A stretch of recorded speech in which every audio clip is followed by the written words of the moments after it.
Bismillahirrahmanirrahim. Assalamualaikum warahmatullahi wabarakatuh. Waalaikumsalam warahmatullahi wabarakatuh. Selamat siang semua. Alhamdulillah, segala puji syukur kita panjatkan kehadirat Allah Subhanahu wa taala, Tuhan yang Maha Esa, karena berkat rahmat-Nya kita masih diberikan kesehatan hari ini sehingga kita bisa berkumpul di sini. Ada kegiatan rutin kita yaitu professional development internal yang rutin kita laksanakan di komunitas belajar sekolah. Sebelumnya teman-teman semua yang saya hormati, saya mengucapkan terima kasih juga karena sudah hadir di sini, dan saya mengucapkan terima kasih kepada koordinator PD yang sudah mau menjadwalkan PD untuk maju sehingga dan mengganti jadwal yang saya yang harusnya kedua menjadi pertama. Terima kasih. Jadi saya bisa melakukan aksi nyata pada hari ini. Oke, hari ini saya akan melakukan aksi nyata yaitu tentang budaya positif modul 1.4 tentang pendidikan guru penggerak. Modul 1.4 ini tentang budaya positif yang ada di sekolah. Judulnya Menuju Sekolah Bahagia Membangun Budaya Positif di Sekolah. Mungkin dari teman-teman ada yang tahu budaya positif itu apa menurut teman-teman? Budaya positif. Budaya positif itu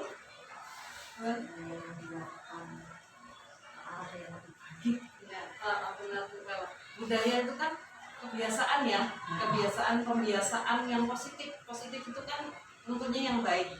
Budaya positif adalah kebiasaan yang dilakukan, kebiasaan baik yang dilakukan di sekolah dan menjadi budaya. Nah, budaya positif di sekolah adalah sebuah lingkungan belajar yang dibangun di atas nilai-nilai keyakinan dan kebiasaan yang mendukung pertumbuhan positif setiap individu di dalamnya. Dan ini bukan cuma tentang aturan dan disiplin, tetapi lebih kepada menciptakan suasana yang kondusif untuk belajar, berkreasi, sehingga saling menghargai, tercipta rasa saling menghargai di lingkungan sekolah. Jadi budaya positif itu sangat penting sekali untuk diwujudkan di sekolah. Pentingnya budaya positif. Manfaat budaya positif di sekolah itu yang pertama, lingkungan belajar yang aman dan nyaman. Jadi kalau lingkungan belajar di sekolah itu aman, nyaman, tentunya anak-anak kita, murid-murid kita merasa bebas bereksplorasi, mengembangkan potensi diri. Bayangkan kalau semuanya mau sekolah, sekolahnya itu tidak aman. Mungkin contohnya sekolah yang terlalu dekat dengan pasar, tidak nyaman, terlalu dekat dengan jalan raya, tentunya itu untuk anak-anak khususnya apalagi anak TK tentunya itu kurang aman. Jadi insya Allah sekolah kita kayaknya sudah masuk kategori yang sekolah yang aman, dan ya karena sekolah kita sudah masuk ke kategori yang aman, mari kita menciptakan kenyamanan dengan budaya positif. Nah, yang kedua, meningkatkan motivasi belajar. Jadi karena sekolah aman, nyaman untuk anak-anak lebih antusias dalam mengikuti pembelajaran. Jadi lebih fokus, lebih antusias dalam mengikuti pembelajaran. Dan itu kalau anak-anak antusias dalam mengikuti pembelajaran, tentunya juga menimbulkan semangat pada kita untuk gurunya untuk memberikan proses pembelajaran. Dan yang ketiga adalah membentuk karakter yang positif. Itu sudah pasti kalau budaya yang positif berimbasnya dapat membentuk karakter anak-anak yang positif. Anak-anak belajar tentang kerjasama, empati, menghargai perbedaan, saling menghormati, tolong-menolong, dan banyak lagi karakter yang positif bisa dibangun, bisa diciptakan di lingkungan yang positif. Yang keempat adalah meningkatkan prestasi akademik anak. Jadi anak-anak karena sudah nyaman, sudah aman, lebih fokus, antusias, bahagia, jadi cenderung memiliki prestasi yang lebih baik. Beda dengan anak-anak yang mungkin kurang nyaman di tempat belajar, merasa tidak aman, merasa tidak bahagia, tertekan. Tentunya anak-anak itu akan susah dalam mencapai prestasi akademik. Oke, next. Nah, langkah-langkah dalam membangun budaya positif di sekolah antara lain yang pertama kita harus melibatkan seluruh anggota komunitas sekolah, yaitu guru, siswa, orang tua, staf bekerjasama untuk saling menciptakan. Nggak bisa cuma guru aja yang menciptakan budaya positif, yang lainnya tidak mau, tidak mendukung. Orang tua, wali murid tidak mendukung, itu tidak akan tercipta. Jadi kita harus berkolaborasi dengan semua pemangku kepentingan, semua warga sekolah untuk menciptakan budaya positif tersebut. Yang kedua adalah membuat aturan yang jelas dan mudah dipahami. Nggak usah terlalu panjang lebar aturannya, nggak usah bertele-tele, apalagi jenjang pendidikan kita adalah fase fondasi TK. Jadi aturannya yang jelas, mudah dipahami, dan dibuat secara bersama, disampaikan dengan bahasa yang sederhana juga, agar muncul keyakinan dari dalam diri untuk menjalankan peraturan tersebut. Nah, yang berikutnya, berikan pujian dan pengakuan apresiasi setiap usaha dan keberhasilan anak. Tapi ini perlu diingat, pujian, pengakuan, penghargaan itu tidak boleh berlebihan, karena itu ternyata pun tidak baik untuk tumbuh kembang anak. Untuk anak itu tidak baik. Jadi kalau dikit-dikit penghargaan itu pun tidak baik untuk anak-anak. Nanti ada penjelasannya di berikutnya. Kemudian sediakan berbagai kegiatan yang menyenangkan, kegiatan belajar yang bervariasi, membuat anak-anak tidak mudah bosan. Ini yang penting. Ini apalagi kita guru TK ya, anak-anak kan fokusnya juga durasinya nggak panjang. Fokus sebentar habis itu meleng lagi. Jadi kita sebagai guru harus pintar-pintar menyediakan kegiatan pembelajaran yang menyenangkan, jadi anak-anak tidak bosan. Budaya positif tersebut dapat dijalankan dengan menerapkan konsep-konsep inti. Nah, konsep inti ini adalah konsep-konsep yang terus terang saya pelajari di modul 1.4, dan ini adalah program aksi nyata. Ini saya harus menularkan pemahaman modul 1.4 tentang budaya positif dan konsep-konsepnya kepada teman-teman guru di sekolah saya. Jadi konsep-konsep inti diantaranya yang pertama adalah disiplin positif. Kemudian memahami perilaku manusia berkaitan dengan hukuman dan penghargaan. Yang ketiga adalah kebutuhan dasar manusia. Yang keempat, posisi kontrol seorang guru. Yang kelima, membuat keyakinan sekolah atau kelas. Dan yang terakhir adalah penerapan segitiga restitusi pada masalah atau kasus yang ada di sekolah kita. Nah, nanti saya akan jelaskan satu persatu. Next, yang pertama tentang disiplin positif. Yang pertama, disiplin positif.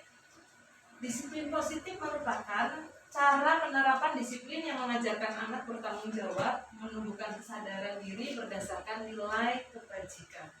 Nilai kebajikan itu, kebajikan kan kebaikan. Nilai kebajikan itu kemuliaan. Jadinya nilai kebajikan adalah nilai-nilai kebaikan. Jadi anak-anak nanti bertanggung jawab, menunjukkan rasa motivasi dari diri berdasarkan nilai-nilai kebaikan atau kebajikan. Kemudian disiplin positif lebih ke arah disiplin diri yang dapat mengontrol diri dalam melakukan segala tindakan sesuai dengan disiplin positif tadi. Selanjutnya, disiplin diri dapat membuat murid memahami dan menyadari berdasarkan motivasi internal, bukan akibat paksaan, bukan akibat karena hukuman. Jadi motivasi internal, nilai kesadaran diri itu tuh motivasi dari dalam diri, bukan karena menjalankan disiplin positif cuman karena biar tidak dapat hukuman, bukan seperti itu. Jadi tujuannya seperti itu.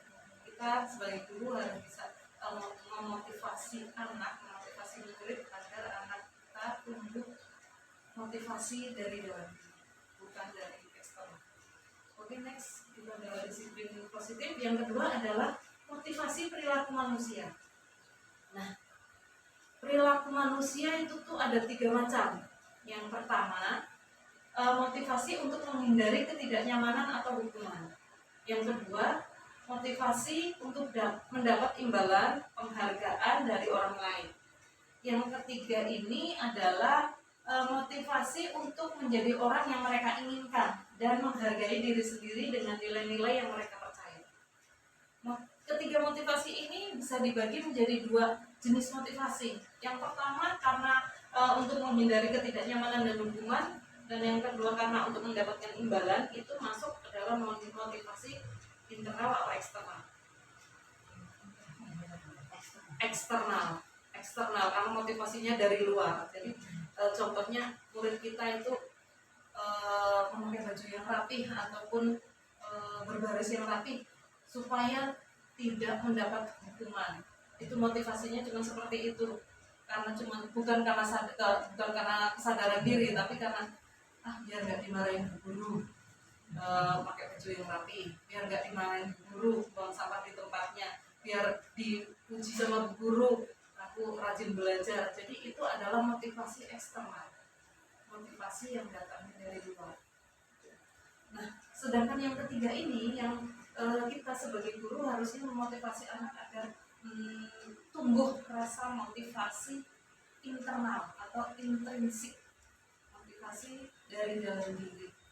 Contohnya kalau semuanya kita kan ada kesepakatan kelas, ada peraturan kelas, ada pembiasaan disiplin positif, menaruh tas di tempatnya, naruh sepatu di tempatnya, walaupun nggak ada gurunya, dia karena sudah termotivasi dari dalam dirinya, tetap aja sesuai dengan aturan. Jadi contohnya seperti itu. Jadi motivasi yang kita harapkan yang ada di murid kita adalah motivasi internal. Kita harus mengupayakan murid kita tumbuh motivasi diri, tentunya yang dalam belajar, dalam menyepakati kesepakatan, keyakinan kelas itu dan dari internal, bukan eksternal. Jadi next. Oleh karena itu, hindari hukuman dan pemberian penghargaan berlebih agar meminimalisir motivasi eksternal dalam diri murid. Jadi jangan dikit-dikit karena diiming-imingi, ayo nak bantuin Bu Guru, Bu Guru kasih batu kebaikan, itu adalah memotivasi anak eksternal. Jadi itu memicu anak tumbuhnya motivasi eksternal. Jadi kayak gitu, ayo nak baris yang rapi, yang pintar, yang nurut, nanti yang selesai duluan, yang pintar dapat batu kebaikan, yang tertib dapat batu kebaikan. Jadi itu karena iming-iming hadiah ataupun penghargaan, ataupun yang nggak rapi nanti dapat hukuman. Nah itu pun karena menghindari ketidaknyamanan karena hukuman itu. Jadi kita sebisa mungkin menghindari hukuman dan memberi penghargaan berlebih untuk menghindari, untuk meminimalisir tumbuhnya motivasi eksternal dari dalam diri murid kita. Next. Yang ketiga adalah kebutuhan dasar manusia. Jadi setiap manusia, kita manusia hidup pasti punya kebutuhan dasar. Ada 5 kebutuhan dasar manusia. Yang pertama adalah kebutuhan bertahan hidup, yaitu kebutuhan yang bersifat fisik bertahan hidup. Tentang fisik untuk bertahan hidup, misalnya kebutuhan makan, pakaian, kesehatan, rumah. Jadi kebutuhan bagaimana kita untuk terus tetap hidup itu adalah kebutuhan bertahan hidup. Kita semua masih hidup pasti butuh itu, butuh makanan, butuh kesehatan, butuh tempat tinggal, butuh yang lain-lain juga. Kemudian yang kedua adalah kebutuhan kasih sayang. Kebutuhan kasih sayang, kita semua butuh kasih sayang, bukan cuma anak-anak, orang dewasa pun tetap butuh kasih sayang, butuh diperhatikan, pengen ada rasa diterima, itu merupakan kebutuhan psikologis.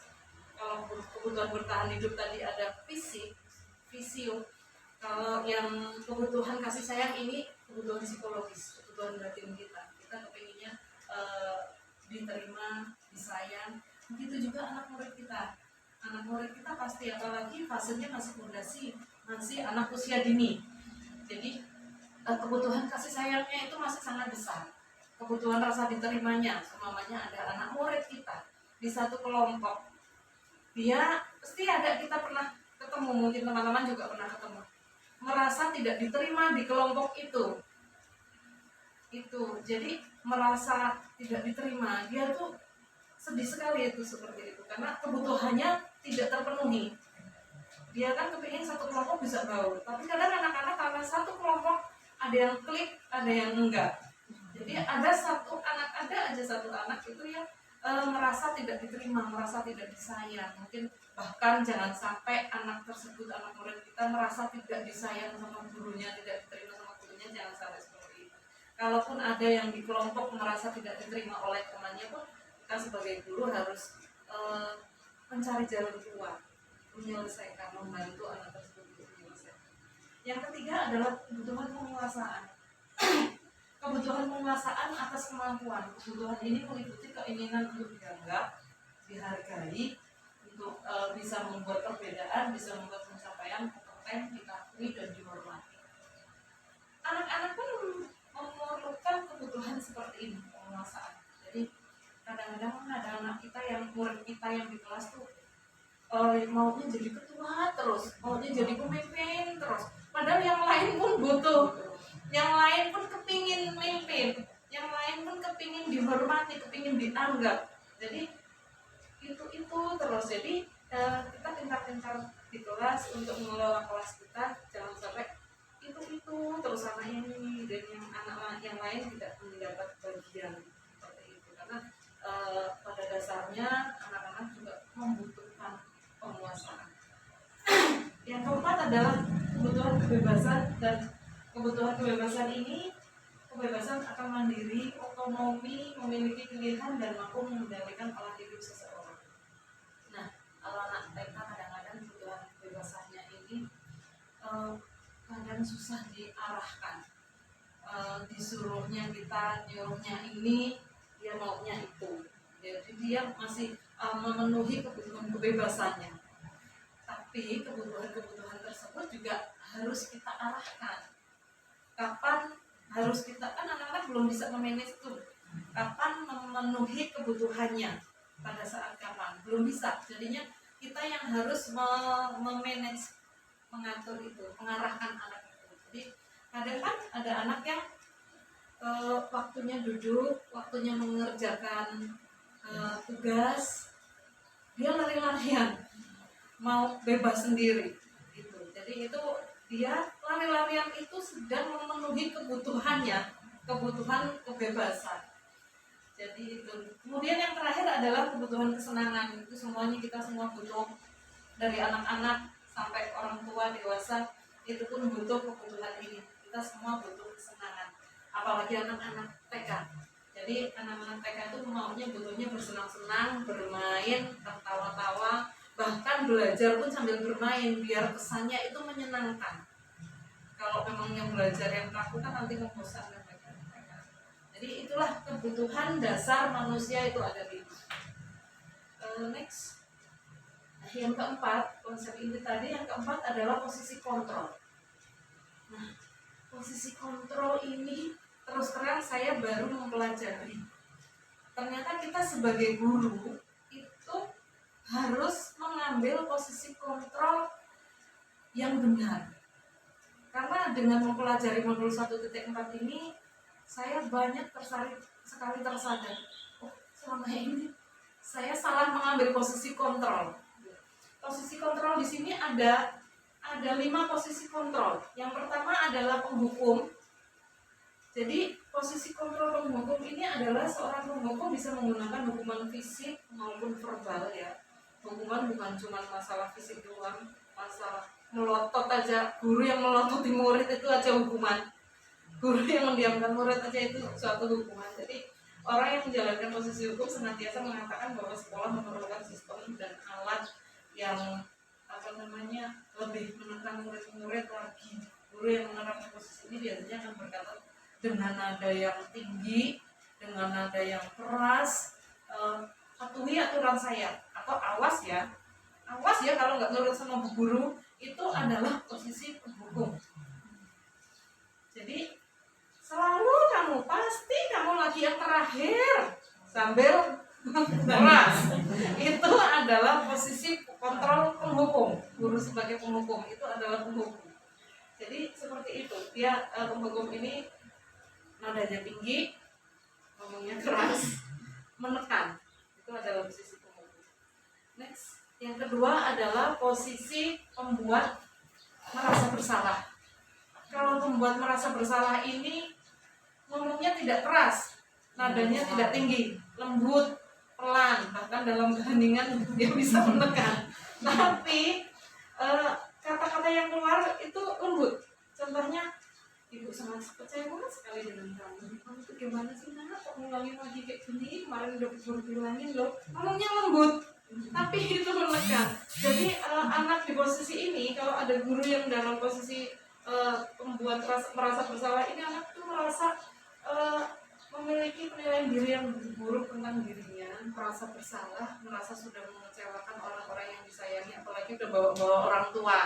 Kadang-kadang gurunya, ih kalau ibumu tahu, ibumu sedih loh, kamu kayak gini nggak mau belajar di sekolah, itu jadi membuat anak merasa bersalah, jadi dia merasa bersalah seperti itu, tidak berharga.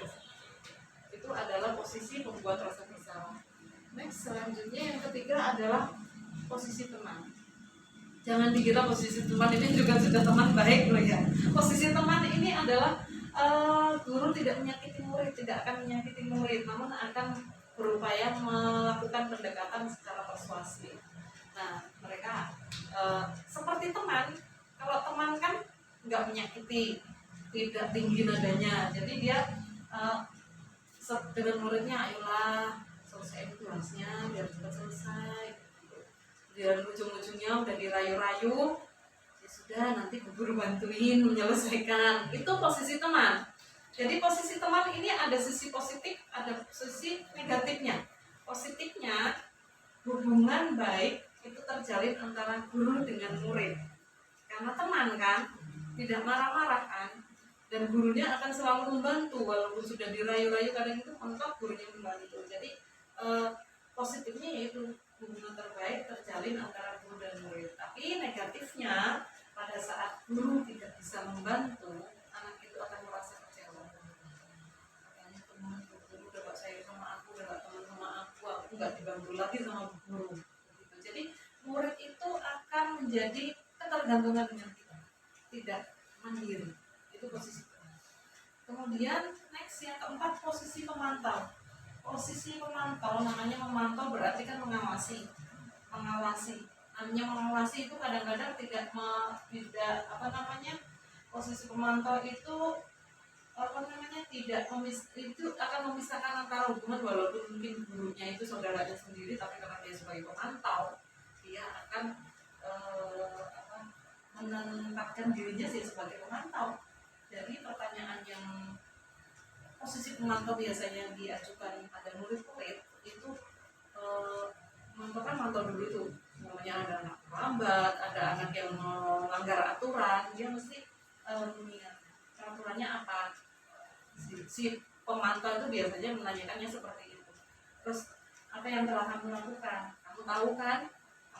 Kamu peraturannya apa? Kamu sudah melanggar aturan, konsekuensinya apa? Jadi seperti itulah posisi pemantau.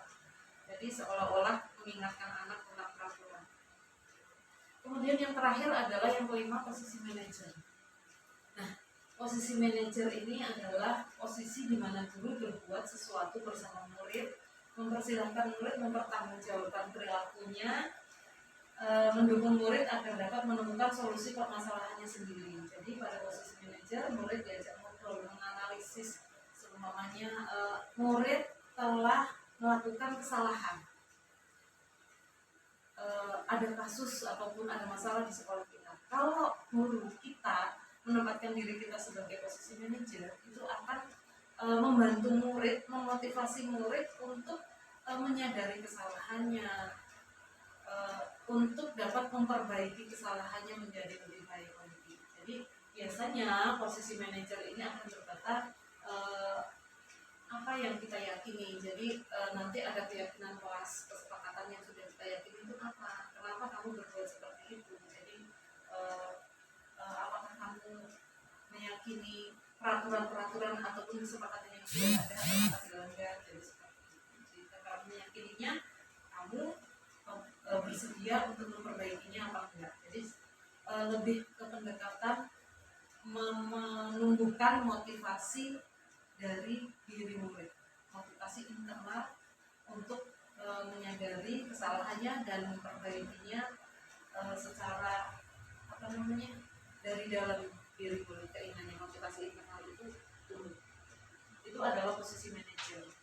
Terus next yang kelima adalah keyakinan kelas. Ini yang kelima dari konsep inti tadi, keyakinan kelas. Mengapa keyakinan kelas? Mengapa tidak peraturan kelas? Jadi keyakinan itu adalah nilai-nilai kebajikan universal yang disepakati baik secara tersirat maupun tersurat, lepas dari suku, negara, agama, bahasa, dan lainnya. Keyakinan ini lebih memotivasi diri dari dalam. Jadi nilai-nilai kebajikan. Kebajikan tadi kan sudah saya ulas tadi di depan. Kebajikan adalah kebaikan. Nilai-nilai kebajikan secara universal. Universal itu tuh menyeluruh ya, umum ya. Agama apapun pasti punya nilai-nilai kebajikan. Suku manapun pasti punya nilai-nilai kebajikan. Jadi keyakinan kelas itu adalah itu tadi seperangkat nilai dan prinsip yang disepakati bersama oleh guru dan murid untuk memandu perilaku interaksi di dalam kelas. Memandu perilaku interaksi murid di dalam kelas sesuai dengan nilai-nilai kebajikan universal tadi. Next, contoh nilai-nilai kebajikan itu saling menghormati, terus apalagi jujur, kemudian bertanggung jawab, itu nilai bagus kan. Kemudian kerjasama, berani, sopan santun, rasa percaya diri, terus nilai-nilai yang ada di profil pelajar Pancasila, gotong royong, terus toleransi. Nah itu adalah nilai-nilai kebajikan. Kebajikan itu adalah kemuliaan atau kebaikan. Semuanya itu hal-hal yang baik. Jadi itu adalah nilai kebajikan. Jadi keyakinan kelas adalah meyakini atau mengontrol perilaku siswa sesuai dengan nilai-nilai kebajikan. Nah yang keenam adalah segitiga restitusi. Ini adalah segitiga restitusi ini suatu proses dialog yang dijalankan guru agar dapat menghasilkan murid yang bertanggung jawab. Jadi restitusi juga merupakan proses kolaborasi mengajarkan murid untuk mencari solusi menyelesaikan masalahnya. Yang tadi biasanya posisi manajer dalam menyelesaikan kasus ataupun masalah menggunakan segitiga restitusi, karena segitiga restitusi ini membantu murid untuk memotivasi, menumbuhkan motivasi dari dalam diri murid untuk berbuat, untuk menyelesaikan masalahnya dengan baik. Jadi ini adalah segitiga restitusi dan bagaimana mereka harus memperlakukan orang lain seperti itu. Oke, next. Segitiga restitusi namanya juga segitiga, pastinya ada tiga. Ada 3 langkah mempraktikkan segitiga restitusi. Yang pertama adalah menstabilkan identitas. Terus yang kedua, validasi tindakan yang salah. Yang ketiga adalah menanyakan keyakinan. Ini keyakinan tadi adalah tentang nilai-nilai kebajikan, nilai-nilai kebaikan. Oke, next. Nah, yang pertama menstabilkan identitas. Ini adalah yang kemarin saya praktekkan pada waktu saya kalau menyelesaikan kasus masalah. Kita kan mesti setiap harinya mesti ada kasus. Apalagi anak TK. Ada aja kasus atau masalah, entah anak berantem, entah anak yang mungkin lari-larian di kelas, entah apa itu. Nah, itu kita bisa menyelesaikannya dengan cara menggunakan segitiga restitusi. Tidak dengan hukum, tidak dengan memberi konsekuensi hukuman seperti apa, tidak dengan yang berlebihan seperti itu. Jadi segitiga restitusi memberikan pemahaman, menstabilkan identitas, memberikan pemahaman yang berbuat salah. Biasanya yang menstabilkan identitas ini guru akan menyampaikan seperti ini: berbuat salah itu tidak apa-apa. Berbuat salah itu adalah manusiawi, hal yang manusiawi gitu. Karena berbuat salah merupakan satu proses pembelajaran. Jadi nggak mungkin dong kita yang udah tua aja pasti berbuat salah kan, dan dari kesalahan itu kita belajar untuk memperbaiki diri kan. Apalagi anak-anak yang masih belum tahu. Jadi berbuat salah itu hal yang wajar, itu adalah proses pembelajaran. Nah, tapi kita juga sebagai guru juga harus bisa menyelesaikan, menuntun anak untuk menyelesaikan masalah tersebut. Jadi yang pertama adalah menstabilkan identitas, aja biar stabil.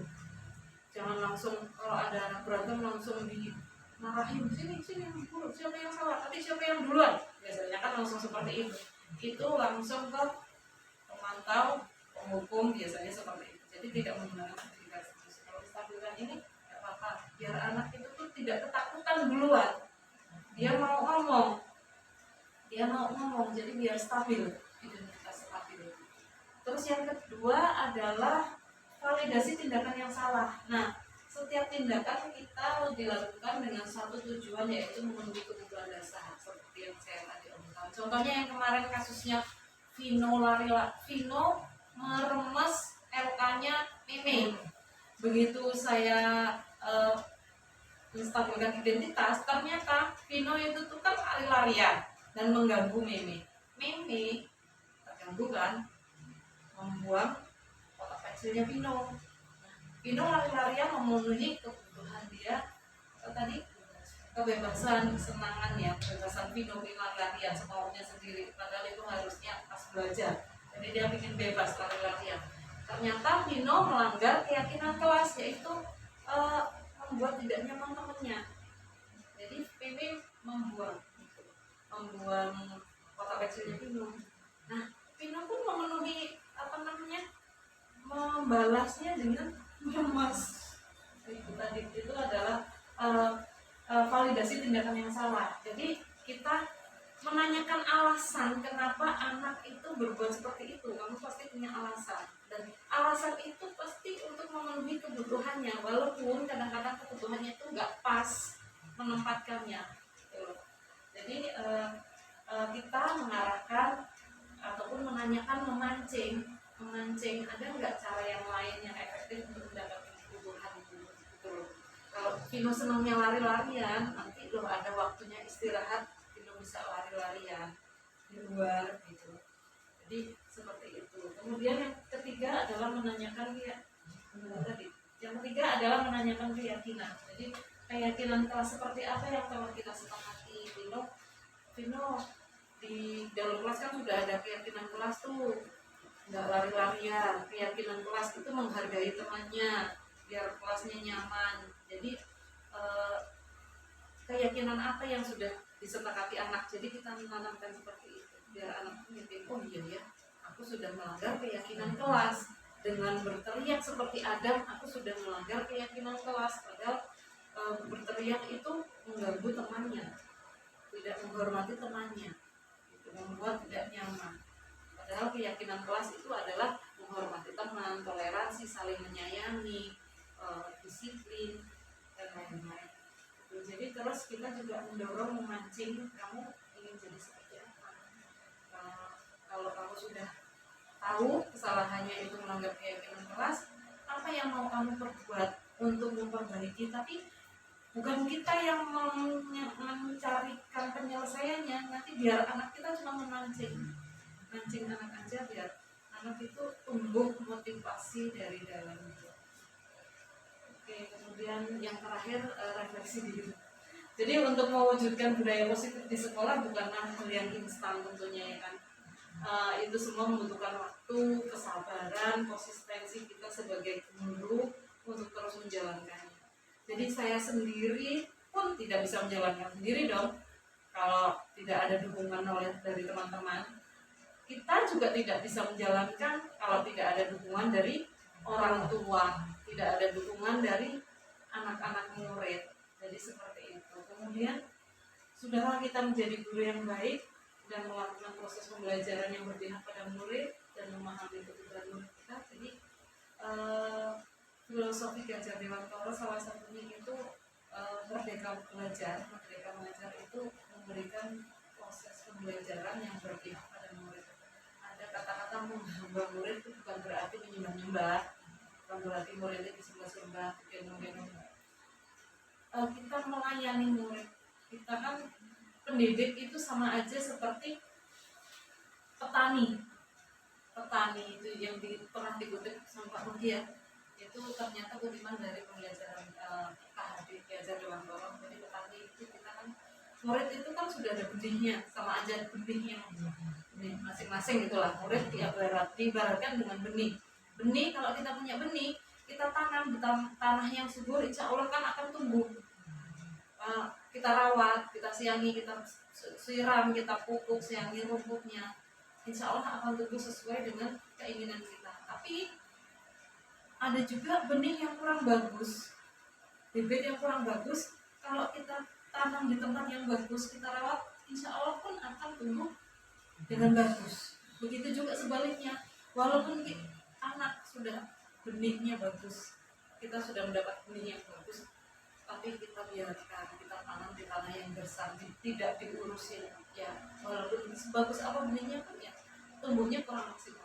Begitu juga dengan murid-murid kita. Murid-murid itu kan beragam, ada yang memang dari latar belakang yang bagus, dari latar belakang yang kurang bagus. Kita sebagai petani yang merawat benih itu ya semaksimal mungkin kita rawat benih-benih itu biar tumbuh maksimal dan menghasilkan.